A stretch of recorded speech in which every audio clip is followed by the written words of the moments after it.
Hello everyone, I am Lalita and you are most welcome in my YouTube channel Let's Learn with Lalita. And students, today we are going to start a new chapter, that is minerals and energy resources, which is most important chapter. Of course, not only for your study, in our life also we have to know about minerals. Of course, we should know about minerals. Minerals है क्या?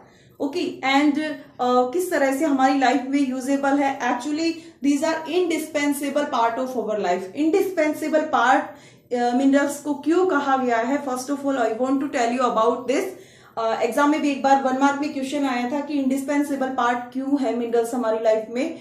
How can you say that minerals are indispensable part of our life? So बेटा you can see in your surrounding everything.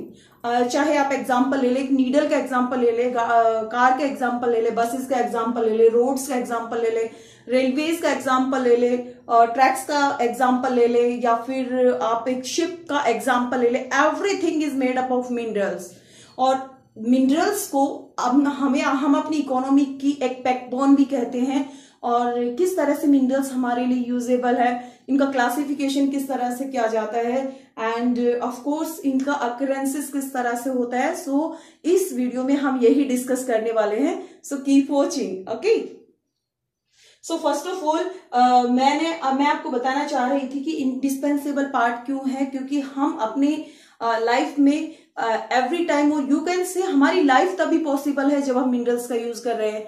हम buildings बनाते हैं, उनमें भी हम minerals का यूज कर रहे हैं, आयरन ओर का इस्तेमाल कर रहे हैं, और बहुत सारे जैसे लाइमस्टोन है, या फिर आप जो भी बिल्डिंग मटेरियल है जो भी यूज कर रहे हैं, तो उसमें ऑफ कोर्स मिनरल्स का इस्तेमाल होता है. आप व्हीकल्स में इस्तेमाल कर रहे हैं. ओके, सो मिनरल्स होते क्या हैं और एक्चुअली बनते कैसे हैं? बेटा जो मिनरल्स होते हैं उनकी अगर उसकी डेफिनेशन की बात करें तो एक होमोजीनियस नेचुरली अकरिंग, क्योंकि डेफिनेशन कई बच्चों को बहुत ज्यादा प्रॉब्लम होती है कि वो समझ नहीं पाते, रॉक में और मिनरल में वो डिफ्रेंशिएट नहीं कर पाते हैं. सो आपके सामने जो डेफिनेशन लिखी हुई है ये मिनरल की डेफिनेशन है. Okay, homogeneous naturally occurring substance with a definite internal structure. और ये किस पे डिपेंड करता है? उसके फिजिकल और केमिकल कंडीशन पे डिपेंड करता है. यानी कि इसका जो ये क्या है, मिनरल नेचुरली अकरेंस सब्सटेंस है कि नेचुरली बनता है. और किसकी वजह से? कोई फॉर एग्जांपल अगर हीट प्रेशर की वजह से बहुत सारे मिनरल्स बनते हैं, उनका फिजिकल और केमिकल कंडीशंस क्या क्या है, उसकी जो वेदरिंग है किस वजह से बन रहे हैं. ठीक है. So minerals homogeneous naturally occurring substance with a definite internal structure भी आप कह सकती है, definite physical and chemical composition. Okay, कोई भी मिनरल, अब हमारे सामने जो मिनरल्स हैं उनका जरूर फिजिकल केमिकल कंपोजिशन होता है. That's why those minerals are usable for us.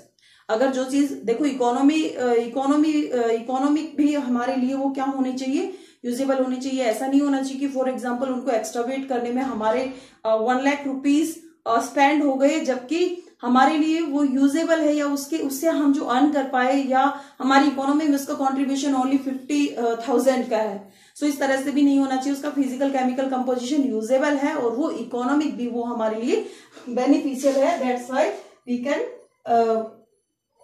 use minerals. Okay, next if we are talking about classification of minerals, it is the most important part of your chapter, and on page number 51 in your book also there is a diagram of classification of minerals. और classification of minerals में diagram आपकी book में दिया हुआ है. Classification of minerals को हम 3 type से क्लासिफाई करेंगे: metallic mineral, non metallic mineral and energy minerals. Metallic minerals means, देखो बेटा वर्ड से ही हो रहा है कि मेटालिक मिनरल्स कौन से हैं जिनमें मेटल होता है. और मेटल में भी 3 टाइप से हमने अगेन फर्दर क्लासिफाई कर दिया 3 टाइप से. अगर एग्जाम में पूछा जाएगा क्लासिफिकेशन ऑफ मिनरल्स आप बताइए, तो 3 टाइप से आप क्लासिफाई करके इस तरह से आप डायरेक्ट एज इट इज आप एग्जाम्पल लिख सकते हैं. बट एग्जाम में जनरली क्वेश्चन क्या पूछा जाता है बेटा कि एग्जाम्पल दीजिए, नॉन मेटालिक के एग्जाम्पल दीजिए, या एग्जाम्पल दे दिया जाए कि किस कैटेगरी में आते हैं. ओके, मेटालिक मिनरल्स कौन से होते हैं? जिनमें मेटल होती है, और नॉन मेटालिक मिनरल्स जिनमें मेटल नहीं होती है.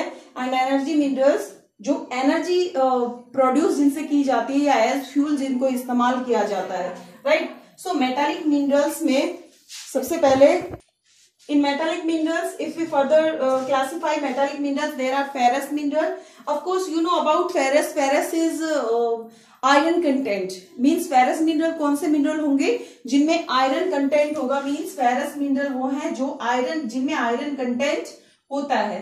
Okay, and non ferrous mineral जिनमें iron content नहीं होता, no iron content. ओके, सो ये आपको बेसिकली इसको ध्यान रखना है. और आयरन कंटेंट जिनमें होता है, आयरन ओर है, मैंगनीज है, निकिल है, कोबाल्ट है. ये एग्जांपल आपको लर्न करने हैं. नेक्स्ट नॉन फेरस मिनरल में अगर हम बात करें तो कॉपर है, लीड है और बॉक्साइट है, टीन है. ओके, 4 एग्जाम्पल मैंने यहाँ पे दिए हैं. 4 एग्जाम्पल मैंने फेरस के और 4 एग्जाम्पल आपको नॉन फेरस के दिए हैं. Next precious mineral. Of course precious valuable minerals को कहा जाता है. लाइक गोल्ड है, सिल्वर है एंड प्लेटिनम है. These minerals are precious minerals. Next, if we talk about beta non-metallic minerals. Non-metallic minerals कौन से होते हैं जिनमें मेटल का इस्तेमाल नहीं होता. लाइक या तो ये किसी पाउडर की फॉर्म में होते हैं या तो रॉक की फॉर्म में होते हैं. ओके, स्टोन्स होते हैं जो ज्यादातर वो नॉन फेरस मिनरल होते हैं. सो माइका, सॉल्ट भी नॉन फेरस मिनरल है. Of course sorry non metallic mineral है, नॉन मेटालिक मिनरल है. और sulphur, marble, stone and limestone. These are means mostly जो रॉकी मिनरल्स होते हैं, जो स्टोन्स होते हैं या रॉक्स होते हैं, अगर वो एग्जाम में एग्जाम्पल पूछे जाए तो नॉन मेटालिक मिनरल्स के एग्जाम्पल होते हैं. Next if you talk about energy minerals, you know very well. या तो एनर्जी, क्योंकि कोल एक बहुत बड़ा रिसोर्स है एनर्जी प्रोड्यूस करने का. सबसे ज्यादा जो एनर्जी प्रोड्यूस होती है, सबसे ज्यादा जो फ्यूल के तरह इस्तेमाल किया जाता है, that is coal. Coal, petroleum and natural gas. Okay, यहां तक आपको क्लियर हो गया. एक चीज और आपकी बुक में दे रखी है कि एक कॉलम में दिया हुआ है और एग्जाम में इनका क्वेश्चन आता है कि जियोग्राफर और जियोलॉजिस्ट, इनमें क्या डिफरेंस है. एक्चुअली जियोग्राफर और जियोलॉजिस्ट को हम सेम मान लेते हैं कि जियोग्राफर और जियोलॉजिस्ट सेम है, बट बेटा दीज आर नॉट सेम. क्योंकि जियोग्राफर का काम क्या होता है. एक्चुअली जियोग्राफर वो होता है जो पर्टिकुलरली जो क्रस्ट पे जो भी मिनरल्स पाए जाते हैं, कौन कौन से मिनरल्स पाए जाते हैं, उनका डिस्ट्रीब्यूशन कहाँ कहाँ है, मींस उनको किस तरह से हम यूज कर सकते हैं, एक उसकी स्टडी करने वाला जो होता है वो जियोग्राफर होता है. Study minerals as a part of earth, कि अर्थ में ये मिनरल्स पाए जाते हैं और इसका ये यूज है और यहाँ पे इसका डिस्ट्रीब्यूशन है, राइट. और जियोलॉजिस्ट ये एक साइंटिफिक स्टडी है, you can say scientific study. Okay, and scientific study है और स्टडी फॉर द फॉर्मेशन, कि किस तरह से मिनरल बना है, इसकी एज क्या है, कि कितने हजार साल, कितने लाख साल, कितने मिलियंस ईयर्स एगो इसकी फॉर्मेशन हुई होगी, इसका फिजिकल केमिकल कंपोजिशन क्या है. ओके, और किस तरह से इसकी फॉर्मेशन हुई है, वेदरिंग की वजह से हुई है या किस तरह से इसकी फॉर्मेशन हुई है, that is the criteria of geologist. Okay, so I think geographer और जियोलॉजिस्ट का डिफरेंस आपको समझ में आ गया होगा. जियोग्राफर बेसिकली एक जो भी हमारे पास सब्सटेंस है उसके बारे में स्टडी करता है कि सब्सटेंस कहाँ कहाँ मिलता है और इसका हम यूज कैसे कर सकते हैं. Of course this is the part of earth. And geologist is geologist इसकी जो स्टडी करता है वो साइंटिफिक स्टडी करता है. इसमें कंटेंट क्या है, like you are taking food, अगर आप खाना ले रहे हैं और उसमें आपने जो भी खाना लिया है, फूड स्टफ लिया है, तो अगर हम उसका नाम बताएं तो वो और कैसे वो बनता है, दैट इज एक वो पार्ट हो गया. और एक पार्ट हो गया कि उसमें न्यूट्रिएंट्स क्या क्या हैं. ओके, सो इसी तरह से आपको इसको क्लासिफाई करना है. हाँ, फूड स्टफ की अगर मैं बात कर रही हूँ तो ऑफकोर्स हम खाने में भी इस्तेमाल करते हैं मिनरल्स को, that is salt and non metallic mineral of course. And आप अगर अपनी बॉडी की बात करें तो हमारी बॉडी में हम मिनरल्स का जो इंटेक होता है बेटा वो 0.3% का होता है. 0.3% का इंटेक होता है. बाकी हमारी बॉडी में जो 99.7% है, अगर हम ये 0.3% मिनरल इंटेक नहीं करेंगे, इसमें आपका कॉपर भी आ जाता है, आयरन भी आ जाता है, सॉल्ट भी आ जाता है, ठीक है, वो सारी चीजें आ जाती हैं. ओके, तो कहीं ना कहीं वो हमारे फूड में होता है. आपको पता है कि अगर हम स्पिनच खाते हैं तो उसमें आयरन कंटेंट होता है. ओके, सो 0.3% मिनरल्स की हमें जरूरत होती है. और जो 99.7 जो भी हमने फूड स्टफ लिया है, ओके, जो भी हमने फूड स्टफ लिया है उसको वो हमारे लिए तभी यूजेबल है जब हमारी बॉडी में हमारा जो फूड इनटेक है उसमें 0.3% मिनरल्स हैं, after then it is usable और हमारी बॉडी इसको कंज्यूम कर पाती है, इसका सही इस्तेमाल, इसको यूटिलाइज कर पाती है। अगर हम टूथपेस्ट की बात करें तो क्या आपके टूथपेस्ट में नमक है? तो उसमें भी सॉल्ट होता है और उसका क्या काम होता है, जैसे टूथपेस्ट की अगर हम बात करें तो उसमें जैसे सिलिका होता है, लाइमस्टोन होता है और एल्यूमिना ऑक्साइड होता है। ओके, और तो ये सारे होते हैं क्लीनिंग के लिए, ठीक है, क्लीनिंग के लिए। और एक होता है इसमें फ्लोराइड होता है, जो होता है कैविटीज को खत्म करने के लिए या कैविटीज ना हो। और माइका भी होता है, माइका जो कि ग्लिटरिंग एक जो सब्सटेंस होता है, that is mica. Okay, so I hope आपको ये समझ में आ गया होगा मिनरल्स क्या है। Minerals are homogeneous naturally occurring, minerals are homogeneous, एक जैसे, होमोजीनियस का मतलब होता है एक जैसे, नेचुरली अकरिंग सब्सटेंस, नेचुरली बने हुए substance with a definite internal structure. और इंटरनल स्ट्रक्चर में आप फिजिकल और केमिकल कंपोजिशन भी कर सकते हो कि वो क्या होते हैं, मिनरल्स होते हैं। ओके, सो आई होप ये आपको समझ में आ गया होगा। अब हम डिस्कस करते हैं कि अकरेंस कैसे होती है, मिनरल्स किस तरह से बनते हैं। तो 5 टाइप्स उसमें बेसिकली मिनरल्स बहुत से अलग अलग तरीके से बनते हैं, बट हम डिस्कस करेंगे जो कि आपकी बुक में दिया हुआ है 5 टाइप्स से किस तरह से मिनरल्स की अकरेंस होती है। Okay, so these are the mode of occurrence of minerals. Okay, these 5 mode of occurrence of minerals. ऐसा नहीं है कि इन्हीं 5 वेज में ही मिनरल्स को अकर किया जाता है या 5 वेज में मिनरल अकर होते हैं, इनके अलावा कुछ नहीं है। ऑफ कोर्स अलग अलग तरीके हो सकते हैं और भी तरीके हो सकते हैं, but in your book these 5 modes are given for occurrence of minerals. So first of all, if we talk about igneous and metamorphic rocks, देखिए बेटा ये एग्जाम में बहुत बार क्वेश्चन पूछा जाता है, how minerals occur in igneous and metamorphic rocks. So most important question for your exam also. igneous और metamorphic rocks आप सभी को पता है, rocks 3 टाइप्स की होती है, igneous, metamorphic and sedimentary rocks. So igneous और metamorphic rocks में किस तरह से मिनरल बनते हैं? So these you can make 3 sentences from these words, these keywords, because in igneous rocks you can देखिए ये जैसे अर्थ है और ये क्रस्ट है, ये मेंटल है सेकंड पार्ट पे और ये थर्ड पार्ट पे कोर है। कोर में मोल्टन मैग्मा है, लावा है, और ऑफ कोर्स ये मिक्स है, इसमें भी लिक्विड और गैसियस फॉर्म्स है मेंटल में भी, जबकि क्रस्ट एक सॉलिड सरफेस है। ओके, सो इसमें क्या होता है कि हीट और प्रेशर की वजह से जो ये मोल्टन मैग्मा है ये बाहर निकलने की कोशिश करता है। ओके, सो इसमें भी 2 टाइप्स की, जैसे इग्नियस रॉक्स की अगर हम बात करते हैं तो इंटरनल और एक्सटर्नल इग्नियस रॉक्स बनती हैं। सो इसमें क्या होता है, किस तरह से मिनरल बनते हैं, जब ये मैग्मा बाहर निकलता है, सो ये क्या होता है, बीच बीच में जहां से भी इसको लूज एरिया दिखेगा ये वहीं से एंटर करना शुरू कर देगा, बाहर की तरफ निकलना शुरू कर देगा। तो ये क्या है, जो ये जिन एरिया से निकलते हैं तो क्रैक्स हो जाते हैं। क्रैक्स मतलब जैसे प्लेट्स होती है ना, डिफरेंट प्लेट्स, उनके बीच से जो स्पेस होता है तो उसमें क्रैक्स, क्रेविसेस, फोर्ट्स को ज्वाइंट्स भी कह सकते हैं। सो उनमें से ये मैग्मा बाहर निकलने की कोशिश करता है। और जो स्मॉल, कई बार क्या होते हैं कि स्मॉल वेज होते हैं, कई बार लार्ज वेज होते हैं, ठीक है। So small small occurrences, small cracks जो होते हैं उनको कहते हैं वेन्स, और जो लार्ज अकरेंसेस होती हैं लार्ज एरियाज में या लार्ज क्रैक्स होती हैं, क्रेविसेस होती हैं, ज्वाइंट्स होते हैं, उनको कहते हैं लोड्स। एग्जाम में 1 मार्क क्वेश्चन भी आता है वेन्स और लोड्स का। ओके, सो ये आपको इसमें अच्छे से समझना है कि जो मोल्टन मैग्मा है वो मोल्टन फॉर्म में, लिक्विड मोल्टन और गैसेस फॉर्म में क्या होता है, बाहर निकलने की कोशिश करता है। And after some time solidify, cool हो जाता है और सॉलिडिफाई हो जाता है, और उसकी वजह से क्या बनते हैं, मिनरल्स बनते हैं। और इनके एग्जाम्पल आप दे सकते हो टिन, कॉपर, जिंक और लीड। ओके, सो कौन कौन से मिनरल्स बनते हैं इग्नियस और मेटामॉर्फिक रॉक्स में? Tin, copper, zinc and lead. अच्छे से आपको समझ लो और इन्हीं से आप पॉइंट्स बना सकते हैं। Next if you talk about in sedimentary rocks, देखिए बेटा sedimentary rocks you know very well, sediment से सेडिमेंट्री रॉक्स बनती है, और इसमें जो फॉर्मेशन होती है बेड्स एंड लेयर्स में होती है, इस तरह से एक लेयर के ऊपर दूसरी लेयर, तीसरी लेयर, तो ये हॉरिजॉन्टल फॉर्म में होती है हमेशा, इसे एक रीजन है। और इसमें जो सेडिमेंट्स वो डिपॉजिट होते जा रहे हैं और वहां से मिनरल्स बनते जा रहे हैं। और इन मिनरल्स का डिपोजिशन, एक्यूमुलेशन और कंसंट्रेशन वेदरिंग की वजह से होता है। वेदरिंग जो हीट और प्रेशर होता है उसकी वजह से इसमें मिनरल्स की फॉर्मेशन होती है, मिनरल्स बनते हैं, राइट। और इनको निकाला कैसे जाता है, यू नो वेरी वेल, कि जब यहां से एक टनल यहां से होल किया जाता है, फिर इसको यहां से कट करके इन मिनरल्स को, सेडिमेंट्री मिनरल्स को बाहर निकाला जाता है।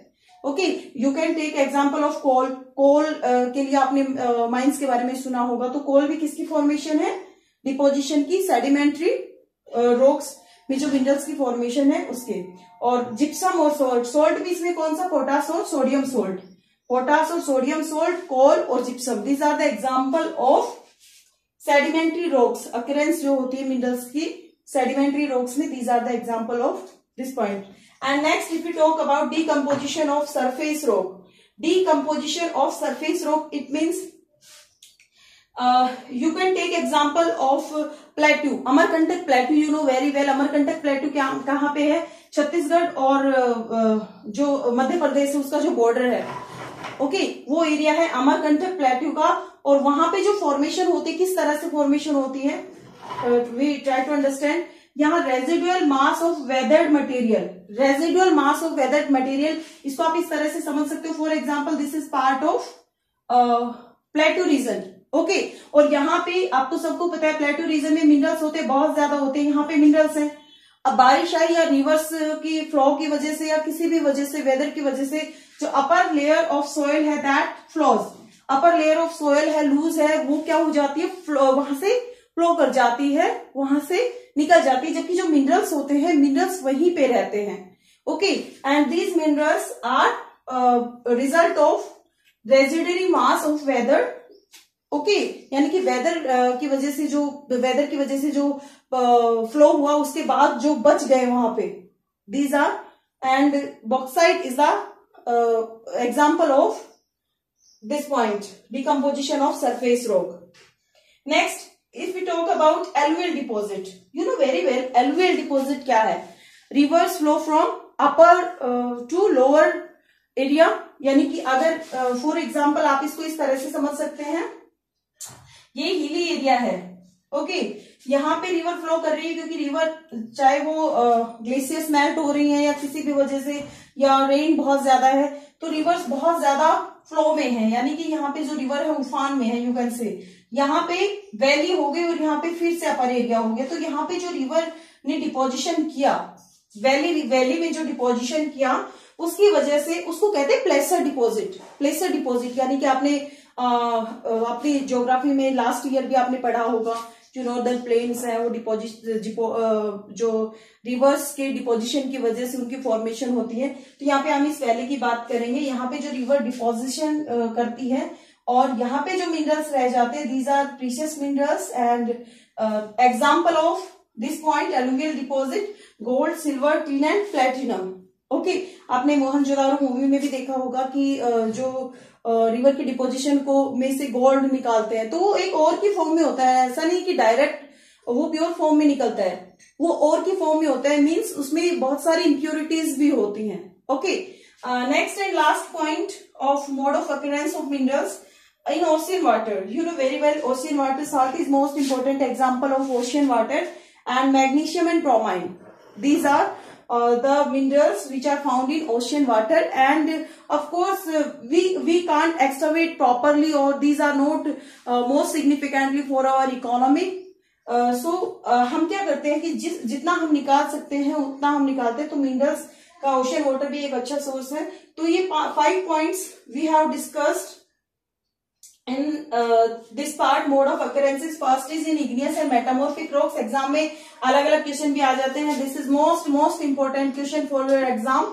एंड ऑफ कोर्स 5 मार्क्स में ये क्वेश्चन भी पूछा जाता है। 5 मार्क्स में अगर पूछा जाएगा mode of occurrence of mineral, explain mode of occurrence of mineral, so you have to write all the points and explain all the points. And if the question may be asked how the minerals occur in igneous and metamorphic rocks, so you have to write these 3 points: cracks, crevices, folds, veins, lodes. And veins, lodes क्या होते हैं और cracks, crevices क्या होते हैं, और liquid molten magma जो मैंने आपको बताया बाद में वो सॉलिडिफाई हो जाता है, कूल हो जाता है, उसके बाद मिनरल्स की फॉर्मेशन होती है।